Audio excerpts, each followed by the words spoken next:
Kelihatannya satu persatu para tersangka kasus ijazah Jokowi yang diduga palsu melakukan pendekatan kembali dengan Pak Jokowi dan rame-rame untuk mendapatkan restorasi justice atau mendapat pengampunan ya.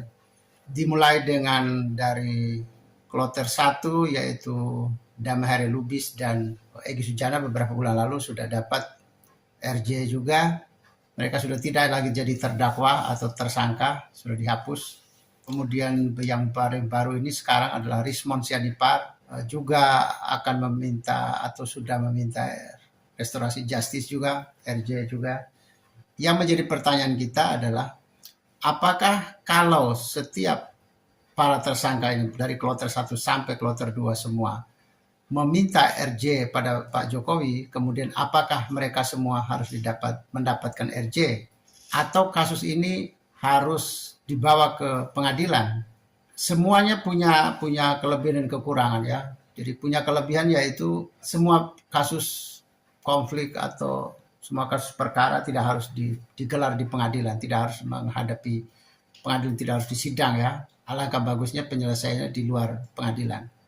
Kalau berdamai atau apalah itu juga bagus ya. Sehingga pengadilan kita tidak harus berhadapan sama berbagai kasus-kasus yang begitu besar atau begitu banyak ya. Biarlah pengadilan kita sedikit bebannya sedikit berkurang bekerja. Memang benar. Dan kelihatan sekali bahwa Jokowi selalu bersedia untuk memberikan pengampunan dan sekaligus juga untuk memberi restorasi justice. Awal restorasi justice kan dimulai dari Pak Jokowi sendiri, yaitu orang yang memberi laporan. Kelihatannya Pak Jokowi sendiri yang akan berbuat baik kepada semua orang, terutama pada terdakwa, karena Pak Jokowi sendiri juga dia merasa dari awal Pak Jokowi sudah mengatakan tidak ingin mempenjarakan orang, tetapi dia ingin memberi ketegasan hukum bahwa semua orang tidak boleh coba-coba untuk meminta sebuah dokumen pribadi kepada orang lain atau khususnya kepada para pejabat. Kasus ini menurut saya RJ itu tidak selalu baik.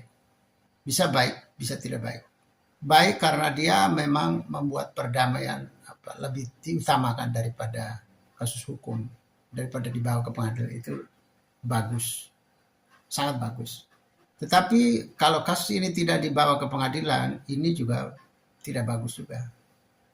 Tidak bagusnya pertama, publik tetap tidak tahu bahwa ini ijazah Jokowi ini asli atau tidak. Kalau tidak digelar di pengadilan. Karena semuanya diselesaikan dengan restorasi justice. Meskipun mereka mengakui sebagai ijazah Jokowi asli, tapi kan publik tidak terlalu mudah percaya. Tidak puaslah kalau tidak ada putusan di pengadilan. Orang akan melihat ini kan bisa politis atau bisa ekonomis. Sehingga sampai kapanpun meskipun kasus ini selesai soal ijazah Jokowi ini, tetapi tanda tanya, teka-teki tentang ijazah Jokowi tetap tidak selesai. Tetap ada pro kontra di masyarakat kita. Karena tidak ada keputusan hakim. Yang ada adalah perdamaian di luar pengadilan. Meskipun masalah ini tidak dibawa ke pengadilan, sudah berhenti, tetapi pertanyaan tentang apakah asli dan tidak itu tetap jalan terus nanti. Tidak akan pernah habis. Karena penyelesaiannya tidak ada kepastian tentang asli tidak itu kan tidak terjawab oleh RJ. Meskipun sebelum mengajukan RJ mereka lebih dulu minta maaf dan mengakui sebuah kesalahan. Bahkan mereka mengaku bahwa ijazah ini asli, tetapi kan tetap dianggap ini penyelesaian di luar pengadilan. Selama pengadilan tidak memutuskan, maka isu di luar tetap berjalan dan ada orang yang akan menuduh tetap berjalan terus nanti. Saya berpikir masalah ini tidak akan selesai ke depan. Supaya selesai maka harus ada kepastian tentang ijazah Pak Jokowi secara hukum dipastikan asli tidak. Ini dulu. Jadi saya mengingatkan pada Pak Jokowi dan timnya bahwa jika semua tersangka akan dapat RJ, maka masalah tentang kepastian ijazah Jokowi asli dan tidak akan pernah selesai. Dia tetap menjadi pergunjingan masyarakat, tetap menjadi pro kontra masyarakat. Dia tetap menjadi isu dan wacana yang ada di masyarakat tetap terjadi di mana-mana dan sampai kapan pun tidak akan selesai. supaya selesai maka dia harus diputuskan di pengadilan. Artinya sebaiknya tidak semua tersangka ini harus diberi RJ, diberi pengampunan. Tetap harus ada yang dibawa ke pengadilan.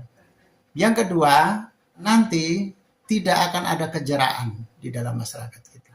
Karena orang akan mulai merasa bahwa kita coba saja menuduh orang lain yang tidak pasti, yang tidak punya dasar hukum atau tidak punya bukti. Tetapi yang paling penting kita serang dulu. Siapa tahu akan kebobolan. Siapa tahu di sebelah sana tidak punya kekuatan. Nah, ini kan kasus ini kan berhadapan sama Jokowi, orang yang punya kekuatan, termasuk orang yang punya banyak pendukung, termasuk pendukung-pendukungnya bisa melakukan tekanan balik kepada Pak Rismon, kepada Roy dan lain-lain. Bahkan mereka menekan Rismon Sianipar dengan berbagai laporan dugaan ijazah palsu juga Pak Rismon Sianipar. Terus ada laporan juga tentang keterangan kematian yang dikeluarkan yang dinyatakan oleh Rismon Sianipar. Nah itu kan jadi masalah kan. Mereka ini kan relawan Jokowi.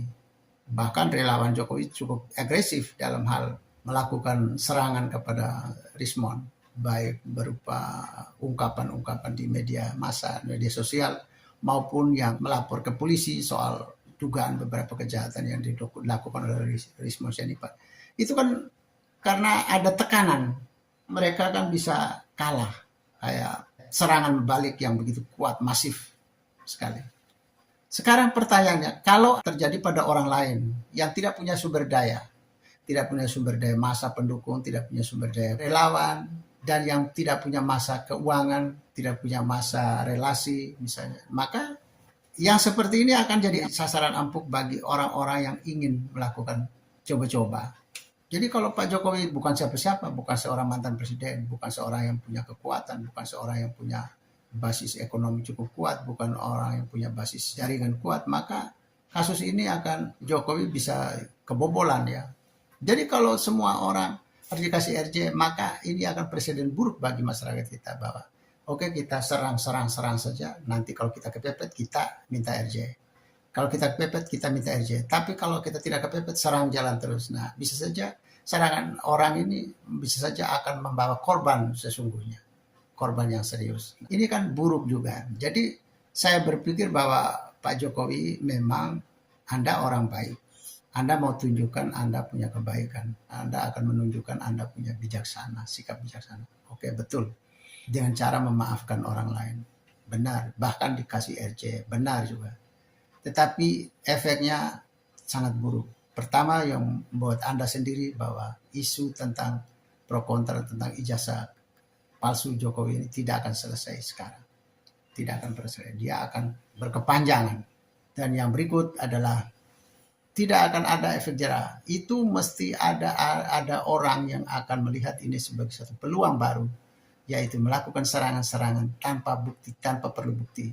Kalau kepepet baru kita minta maaf dan berdamai, minta RJ. Kalau tidak kepepet serang jalan terus. Siapa tahu bisa kebobolan serangan ini. Nah, ini yang berbahaya Pak Jokowi.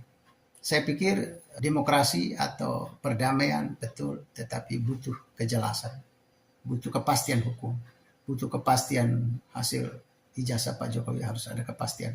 Asli atau tidak. Asli dan tidaknya bukan berbicara di luar pengadilan, tetapi harus dari pengadilan. Bukan ketika Rismon dan siapa-siapa teman-temannya semua datang ke Jokowi terus mengakui sebagai ijazah asli, terus dia akan selesai. Itu akan menjadi bumerang ke depan bagi Jokowi, yaitu terus akan dapat serangan. Dan yang kedua, orang lain akan melakukan duplikasi ke depan, yaitu serangan, tuduh, fitnah orang lain dengan tak perlu memikirkan buktinya, dikarang-karang. Kalau memang ada orang lain yang tidak kuat, ya dia kebobolan. Oke lah. Nah itu. Jadi gitu ya Pak Jokowi, saya berharap supaya kasus ini tidak boleh diselesaikan seluruhnya lewat RJ. Tetapi mesti ada yang diselesaikan di pengadilan, tetap ada yang dibawa pengadilan. Misalnya tinggal Roy dengan Tifa, ya udahlah. Roy dan Tifa dibawa ke pengadilan saja. Harus ada 1-2 orang yang akan dibawa ke pengadilan juga. Jadi kalau semua orang tersangka lolos dari pengadilan, wah nggak bagus, sangat nggak bagus. Untuk Pak Jokowi sendiri tidak akan selesai isu ini, dan yang kedua untuk kehidupan bangsa dan negara ini ke depan. Terima kasih, selamat mengejar keadilan, selamat berdamai, dan selamat berkeadilan.